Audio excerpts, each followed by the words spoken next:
Hello, আসসালামু আলাইকুম guys. তো আমি আর আমার বোন মিলে বেরিয়ে পড়লাম একটু ঘুরতে আর কি। তো এরপর আমরা চলে গেলাম, আমাদের পাশে একটা নার্সারি আছে, স্বরূপকাঠি, বরিশালের স্বরূপকাঠি নার্সারিতে চলে গেলাম, আদর্শ নার্সারি। তো গিয়ে ঘুরলাম, তো আজকে কোনো লোক নেই, তেমন লোক ছিল না। এই আমি আস্তে আস্তে ভিডিও করতেছিলাম নার্সারির সম্পূর্ণ দৃশ্যটা। ভালোই লাগতেছিল নার্সারিটা, একদম মনোরম পরিবেশ।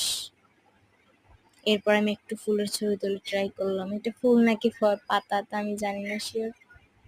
এই যে ফুলগুলোর ছবি আমি করতেছিলাম, ক্যামেরায় ভিউ উঠাইতেছিলাম। তো ভিউ সুন্দর করে উঠানোর পরে